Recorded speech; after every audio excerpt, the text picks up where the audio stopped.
Hello, hello. நெறைய பேருக்கு சிக்கன்ல இந்த பிரெஸ்ட் பீஸ் என்னவோ பிடிக்கவே பிடிக்காது. ஆனா, ஒரு வாட்டி இப்படி செஞ்சு தான் பாருங்களேன். பீஸோட சைஸ் எவ்வளோ பெருசா இருந்தாலும் பரவால்ல.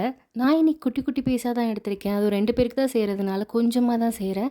இதில தேவையான அளவுக்கு உப்பு, குழம்பு மிளகாத்தூள், உங்களுக்கு தனி மிளகாத்தூள் தான் இருக்குன்னா பரவால்ல. கூடயே சேர்ந்து கொஞ்சம் மஞ்சத்தூளும் ஆட் பண்ணிக்கோங்க. அப்புறம் ஜிஞ்சர் கார்லிக் பேஸ்ட் கொஞ்சமா ஆட் பண்ணிக்கிட்டேன்.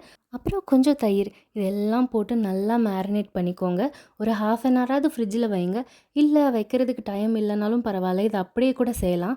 அடுப்பு பத்த வச்சு ஒரு குட்டி சட்டி வச்சுக்கிட்டேன். சட்டி காஞ்சதும் அதில கொஞ்சமா எண்ணெய் விட்டுக்கிட்டேன். கொஞ்சமா யூஸ் பண்ணுங்க போதும். அதுக்கப்புறம் இந்த சிக்கன எடுத்து அதில போட்டுருங்க. நீங்க எக்ஸ்ட்ராவா எதுவுமே பண்ணணும்னு அவசியமே இல்ல. மேரினேஷன்லேயே எல்லாமே இருக்கும். கொஞ்சம் லேசா கிளறி விடுங்க. இதிலேயே பார்த்தீங்கன்னா, தண்ணி நல்லா ஊறி வரும். நான் தண்ணி எதுவுமே ஆட் பண்ணல. ஃப்ளேவருக்காக கருவேப்பில போடுங்க. கருவேப்பில போட்டா அப்படி ஒரு ஸ்மெல்லு, அவ்ளோ டேஸ்ட் இருக்கும்.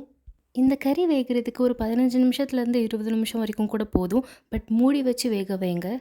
சிம்லயே வேகட்டும். 5 நிமிஷத்துக்கு ஒரு வாட்டி கிளறி மட்டும் விடுங்க போதும். நடுவுல இப்படி ட்ரை ஆகும்போது கொஞ்சமா தண்ணி விட்டு வேக வைங்க. அட்லீஸ்ட் ஒரு 1/2 டம்ளருக்கு தண்ணியாச்சும் ஊத்துங்க. அப்பதான் கறி நல்லா வேகும். முன்னாடியே தயிர் ஆட் பண்ணதுனால இன்னும் நல்லா சாஃப்ட்டா வெந்து வரும். இந்த சிக்கன நீங்க வெறும் சாதத்தில கூட அப்படியே பெசஞ்சு சாப்பிடலாம். இல்லன்னா ரசம் சாதம், தயிர் சாதம் எதுக்கு வேணா அட்டகாசமா இருக்கும் சாப்பிடுறதுக்கு.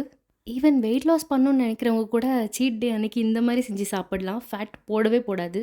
இந்த வீடியோ பிடிச்சிருந்தா லைக் பண்ணுங்க. சேனலுக்கு கண்டிப்பா சப்ஸ்கிரைப் பண்ணுங்க. அடுத்த வீடியோல பார்க்குறேன். பாய்.